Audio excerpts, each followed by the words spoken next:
안녕하세요. 포포투 김한 기자입니다. 유럽 축구 여름 이적 시장이 굉장히 뜨겁게 진행되고 있는데 이 이적 시장을 더 뜨겁게 달구는 일이 생겼어요. 로멜루 루카쿠 선수가 지금 계속해서 첼시 복귀를 거부하면서 인터밀란행을 원하고 있는데 그 와중에 인터밀란이 아니라 유벤투스로 지금 이적한다는 얘기가 나오고 있어요. 근데 이게 왜 문제냐? 인터밀란하고 유벤투스가 상당한 엄청 치열한 라이벌 관계가 있습니다. 두 팀의 경기를 데르비 이탈리아죠. 그러니까 이탈리아 더비라고 부를 정도로 정말 치열한 라이벌 관계인데요. 루카쿠 선수가 인터밀란에서 한 차례 리그 우승을 차지했었는데 이 인터밀란의 어떤 그런 구애를 뒤로 하고 유벤투스로 이적한다? 이거 인터밀란 입장에서는 상당히 열이 받는 일이 아닐 수가 없습니다. 이게 어떻게 된 일인가 저희 포포트에서 한번 알아봤고요. 또 루카쿠 어떻게 보면 루카쿠가 만들어낸 나비 효과라고 볼 수 있는 블라호비치 또 하무스의 이적설, 또 블라호비치가 마침 연결되는 팀이 토트넘이랑 PSG예요. 그러니까 토트넘에는 이제 손흥민 선수가 있고 PSG는 이강인 선수가 있죠. 그러니까 어떻게 보면 루카쿠가 만들어낸 나비 효과로 블라호비치가 손흥민 선수 혹은 이강인 선수의 동료가 될 수도 있다. 그러니까 이 가능성이 생긴 건데요. 어떻게 된 일인지 한번 보도록 하겠습니다. 먼저 이 루카쿠 얘기부터 시작해야 될 것 같아요. 그러니까 인터밀란이 왜 루카쿠에게 배신감을 느꼈냐? 앞서 말씀드렸듯이 인터밀란과 그 유벤투스 관계는 뭐 어떻게 설명할 수가 없을 정도로 라이벌리가 상당합니다. 그러니까 먼저 그 전 상황을 설명해 드려야 될 것 같은데, 이제 루카쿠가 지난 시즌 첼시에 입단한 이후로 시즌 도중에 나 인터밀란 가고 싶다 이런 식으로 계속 인터뷰를 했잖아요. 그러니까 그런 식으로 팀 분위기를 흐리다 보니까 첼시도 아예 안 되겠다 해서 중간에 그 겨울 이적 시장을 통해서 루카쿠가 인터밀란으로 임대 이적을 했어요. 근데 뭐 루카쿠가 처음 인터밀란에서 우승을 차지했을 당시에 비해 경기력이 좋지 않았고, 일단 임대 끝나고 그 연장을 할 계획이 없다 보니까 다시 첼시로 돌아와야 했는데, 지금 루카쿠가 첼시행을 거부하고 있죠, 사실상. 그러니까 첼시는 감독이 바뀌면서 다음 시즌은 좀 플랜을 구상해야 되는데 이 루카쿠의 스탠스가 뭐 이러지도 저러지도 않은, 그러니까 얘가 복귀할 건지 아니면 확실히 이적을 할 건지 뭐 이것도 저것도 아닌 상태여가지고 조금 애매한 상황이었습니다. 그러니까 인터밀란은 꾸준히 그 루카쿠한테, 그러니까 루카쿠를 영입하려고, 그러니까 첼시가 루카쿠를 보낼 때는 임대가 아니라 완전 영입만 가능하다라고 이미 못을 박아놓은 상태이기 때문에, 그러니까 인터밀란이 루카쿠를 영입하려고 계속 좀 제안을 했는데요. 그러니까 인터밀란이 재정적으로 좀 풍족한 클럽이 아니다 보니까 자기들의 어떤 기준, 그 하한선, 상한선을 정해놓고 인터밀란이 첼시에 제안을 건넸는데, 첼시 입장에서는 이 정도 돈이면 안 된다 이런 식으로 계속 줄다리기가 왔다 갔다 하는 와중에 루카쿠는 계속 나 인터밀란 가고 싶다, 인터밀란 가고 싶다 이런 입장을 표명하는 상황이었습니다. 그런데 갑자기 인터밀란이 루카쿠한테 연락을 했는데 루카쿠가 연락을 안 받는다는 보도가 나왔어요. 그러니까 이브닝 스탠다드에서 나왔는데요. 그러니까 인터밀란이 지금 루카쿠가 전화를 안 받고 루카쿠 측 자체가 연락이 안 되다 보니까 얘 우리 안 오는 거 아니겠지? 하고 잠깐 이제 섬찟한 거죠. 그러니까 그런 느낌이 들었다는 보도가 나왔는데요. 그 이후에 이제 스카이 스포츠 이탈리아에서 이 루카쿠가 전화를 받지 않는 동안 유벤투스와 갑자기 협상을 진행했다.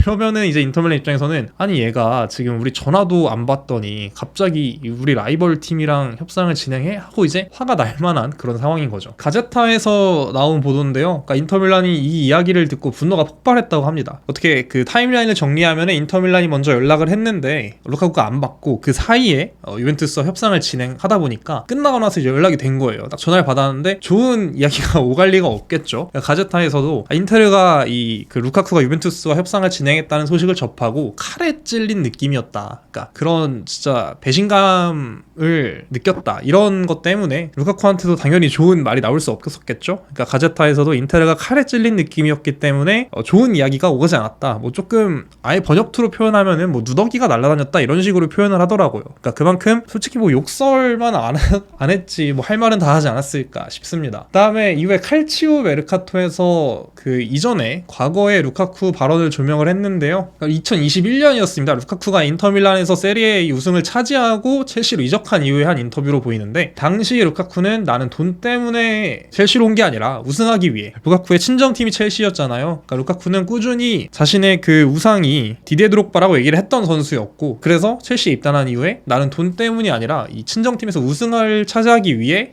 첼시로 왔다 이렇게 얘기를 했고, 또 인테르에서 첫 해를 보낸 이후에 맨체스터 시티도 한테 제안을 했다. 당시 맨체스터 시티가 또 뭐 해리케인 한번 영입이 좌절된 이후에 또 스트라이커를 찾고 있었던 걸로 보이는데, 당시에 루카쿠 정도면 충분히 제안을 건넬만 했죠. 근데 루카쿠는 그 첫 해 이후 맨시티가 나한테 제안도 했는데 난 거절했다. 당시만 하더라도 난 팀에 남고 싶었다 라고 얘기를 했습니다. 그러니까 그만큼 내가 그 맨시티의 제안을 거절할 정도로 이 팀을 좋아했는데, 그럼에도 첼시에 온 이유는 뭐 돈을 쫓아서가 아니라 진짜 이 친정팀에서 우승을 차지하고 싶어서다, 이걸 좀 확실하게 하려고 했던 인터뷰였고요. 이후에 좀 유벤투스나 밀란 이적설에 대해 얘기를 했었는데, 만약에 유벤투스나 밀란이 나를 부른다면 난 절대 안 간다. 그러니까 전에도 내 에이전트가 유벤투스 얘기를 했었다, 근데 화가 나더라. 그러니까 이런 식으로 인터밀란 팬들이나 인터밀란 구단 입장에서는 너무 이런 충성심을 가진 선수가 없다라고 할 수 있을 정도로 좋은 인터뷰를 한 건데, 그러면서 또 루카쿠가 나한테는 인테르밖에 없다. 그다음에 맨유 시절 또 유벤투스의 제의가 인터밀란의 제의보다 뭐 어떤 연봉이라던가 이런 게 조건이 좋더라도 안 받는다고 말했다 라고 2021년에 루카쿠가 얘기를 했습니다. 근데 지금 뭐 2년 정도가 지났죠. 그러니까 2년이 지나니까 태도가 바뀐 거예요. 이런 식으로 유벤투스가 어떤 아직 오퍼를 제안했는지는 정확히 밝혀지지 않았지만, 그러니까 첼시로 돌아가고 싶지 않은 상황에서 유벤투스에서 좀 적절한 제안이 오니까 과거 자신의 발언을 지키지 않으면서 자신에게 좀 신임을 줬던 인터밀란을 배신하는 행동을 지금 하고 있는 거죠, 루카쿠가. 그렇게 해석할 수 있다고 볼 수 있습니다. 루카쿠가 만들어낸 나비 효과가 지금 퍼지고 있는데요. 지금 두산 블라우비치를 밀어내고 있어요. 블라우비치는 지금 피오렌티나를 떠나서 유벤투스에 입단한 이후에 줄곧 유벤투스 주전 스트라이커로 뛰고 있는 선수입니다. 블라우비치가 루카쿠가 유벤투스에 온다는 소식에 블라우비치가 밀려나는 지금 모양새예요. 그러니까 어디로 밀려날 것 같냐? 지금 파리 생제르맹 혹은 토트넘이라는 얘기가 나오고 있어요. 마침 또 파리 생제르맹에는 이강인 선수가, 토트넘에는 손흥민 선수가 있죠. 그러니까 블라우비치 선수가 어떻게 보면 이강인 혹은 손흥민 선수 둘 중에 한 명이랑 동료가 될 수 있는 가능성이 생긴 거나 다름없습니다. 먼저 파리 생제르맹부터 잠깐 짚고 넘어갈게요. 그러니까 파리 생제르맹이 최근에 바이에른 뮌헨과 강력하게 연결되고 있는 해리 케인 영입전에 뛰어들었다는 소식이 잠깐 나왔었죠. RMC 스포르트에서 나왔는데, 파리 생제르맹은 토트넘과 잉글랜드 스트라이커 해리 케인을 영입하기 위해 가능한 모든 것을 할 거다. 아직 그 이적 스토리는 복잡하고 파리는 블라우비치를 일단 플랜 B로 두고 있다라면서 파리가 1순위로 케인을, 그다음에 2순위로 블라우비치를 노리고 있다고 얘기를 했고요. 그다음에 토트넘도 만약 케인이 떠날 걸 대비해서 블라우비치를 고려하고 있다고 보도가 나왔습니다. 그러니까 케인이 아직 말들이 많아요. 매번 그랬지만 뭐 케인이 남을 거라고 얘기를 했다라는 얘기도 있고, 뭐 미넨 측이랑 개인 합의를 맞췄다라는 얘기도 있고, 토트넘이 뭐 일단 안 보낼 거다라는 얘기는 뭐 이건 확실한 얘기고, 그러니까 워낙 많다 보니까 토트넘 입장에서는 진짜 만약을 대비해야 되는 상황인 거죠. 케인이 떠날 경우에 블라우비치를 영입하는 걸 고려할 수 있다라는 보도가 나오고 있습니다. 이적시장 전문가죠. 루디 갈레티도 같은 얘기를 했는데요. 토트넘은 블라우비치의 시츄에이션을 파악하기 위해 이제 첫걸음 내딛었다. 그다음에 케인의 어떤 상황을 고려하면은 토트넘이 케인의 대체자로서 블라우비치를 좀 적당한 인물로 판단하고 있다, 이렇게 이야기를 했습니다. 그러면서 또 밑에 파리 생제르맹도 그에게 관심이 있다라고 언급을 했고요. 파브리시오 로마노도 파리 생제르맹이 블라우비치 영입을 두고 유벤투스와 미팅을 했다고 또 주장을 했어요. 먼저 이제 조금 앞서 나온 얘기는 파리 생제르맹이 유벤투스와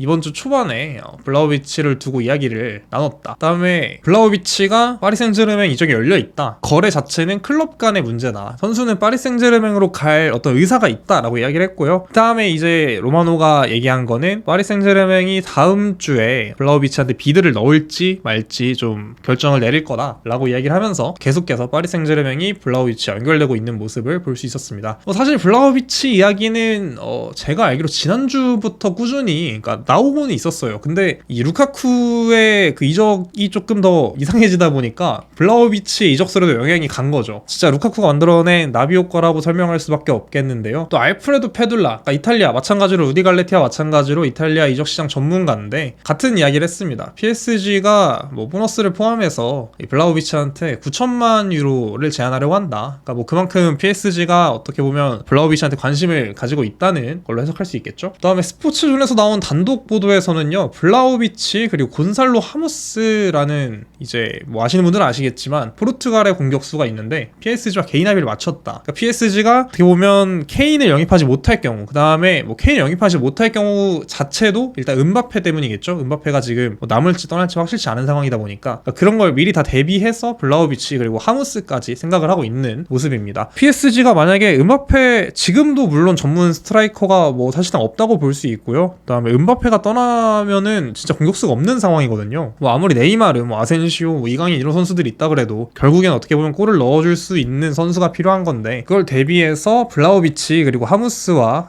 개인 합의를 맞췄다는 소식이 전해진 것 같습니다. 블라우비치가 누구냐? 이 세리에를 안 보시면 잘 모르실 수도 있고, 지난 시즌 유벤투스가 워낙 좋지 않은 성적을 거뒀기 때문에 또 일들이 많았죠, 축구 외적으로. 그런 것 때문에 블라우비치를 잘 모르실 수도 있어요. 근데 블라우비치가 지난 시즌에는 리그에서 10골을 넣었습니다. 그렇게 좋은 기록이라고 할 수는 없는데, 여기에는 어떻게 보면 알레그리 감독의 좀 전술적 문제가 있었다는 지적도 있었고요. 뭐 그러다 보니까 자연스럽게 개인의 어떤 그 폼도 살아나지 않았다는 그런 분석이 있습니다. 그래서 블라우비치가 24골을 넣은, 그러니까 저저번 시즌 2021-22 시즌 기록을 가져왔는데요. 당시 블라우비치가 리그에서만 24골을 넣었고요. 그러니까 이 피오렌티나 시절부터 좀 장점으로 꼽히던 득점력이 유벤투스에서 좀 폭발한 시즌이 바로 2021-2022 시즌이었습니다. 이게 당시에 보면은 블라우비치 장점이 좀 다 나오는 그런 시즌이었다고 생각을 해요. 블라우비치가 어떻게 보면 득점도 득점이지만 해리케인의 경우처럼 내려와서 좀 공을 받아주고 연결해주는 데도 조금 어떤 능력이 있는 선수고, 또 측면으로 빠졌다가 다시 들어오는 데도 능력이 있는 선수입니다. 그래가지고 좀 이해하기 쉽게 그 당시 시즌의 히트맵을 제가 가져왔거든요. 히트맵을 보시면은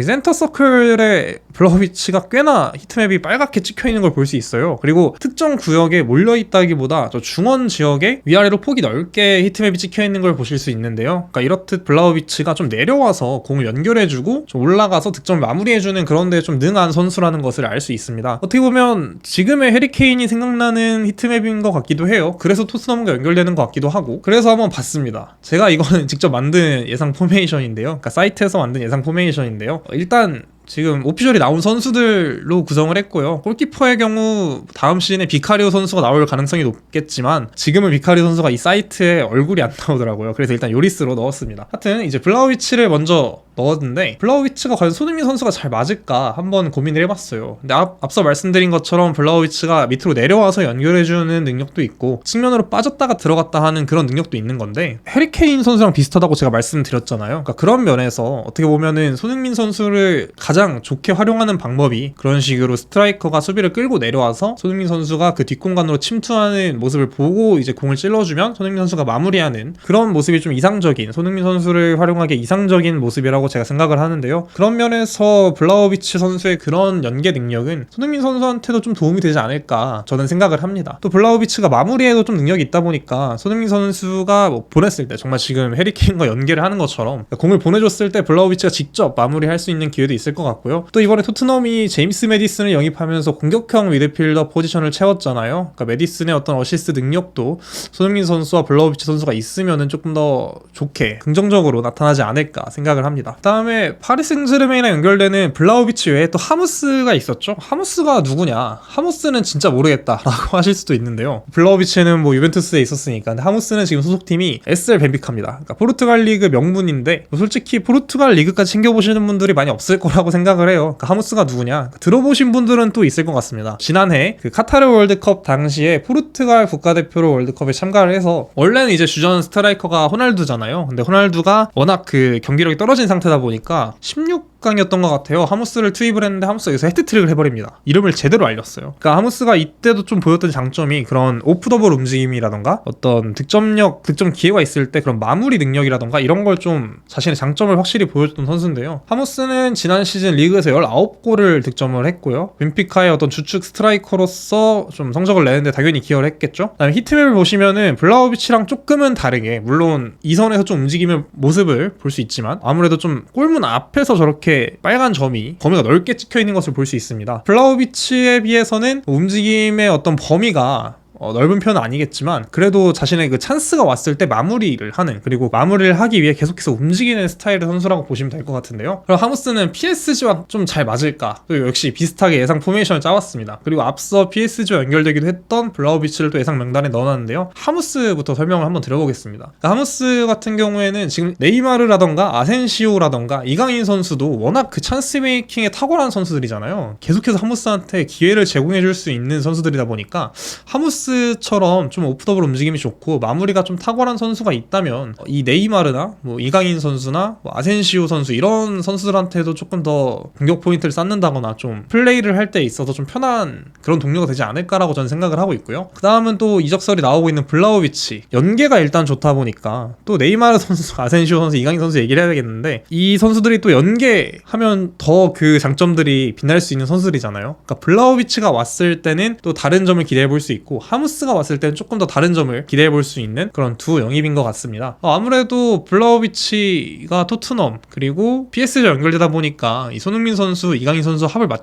맞춘다면 어떻게 맞출지에 대해서 조금 포커스를 맞추고 이 영상을 준비해 봤는데요. 뭐 아직 확실히 결정된 건 없습니다. 루카쿠가 만들어낸 나비 효과라고 할 수 있겠죠. 이 블라호비치가 계속해서 토트넘 혹은 PSG로 갈 것 같다라는 이야기가 나오고 있는데 이적 시장 기간이 아직 많이 남았습니다. 유럽은. 그래서 블라호비치가 어떤 선택을 내릴지 또 PSG 혹은 토트넘이 어떤 선택을 내릴지가 아직 결정할 시간이 많이 남아있기 때문에 지금은 가볍게 들으실 수 있는 얘기인 것 같아요. 하지만 그러면서도 이 블라호비치가 연결되는 팀이 아무래도 PSG 토트넘이다 보니까 국내 팬들도 계속 관심을 가질 수밖에 없겠는데요. 어떤 선수는 좀 궁금하실 수도 있을 것 같아요. 그러니까 제 설명이 좀 충분하지 않았을 수도 있고요. 개인적으로는 한번 영상도 찾아보시는 거 괜찮을 것 같습니다. 블라호비치 정말 괜찮은 선수거든요. 그러니까 지난 시즌 좀 아쉽긴 했지만 정말 괜찮은 선수였고 곤살로 하무스 역시 이강인 선수 동료가 될 수 있는 가능성이 생겼고 포르투갈 출신들이 굉장히 잘하는 선수들이 많잖아요. 그러니까 하무스 선수도 마찬가지로 빅리그에서 괜찮은 모습을 보여줄 수 있을 거라는 그런 선수 중 하나고요. 두 선수들에 대해 조금 더 알아보고 싶다면은 영상을 찾아보시는 거 추천드리고 혹시나 이적설이 조금 더 진행되고 있다면 또 한준TV 또 포포투에서 관련 소식들을 전해드리도록 하겠습니다. 지금까지 포포투 김한 기자였습니다. 더 좋은 소식으로 찾아뵙도록 하겠습니다. 감사합니다.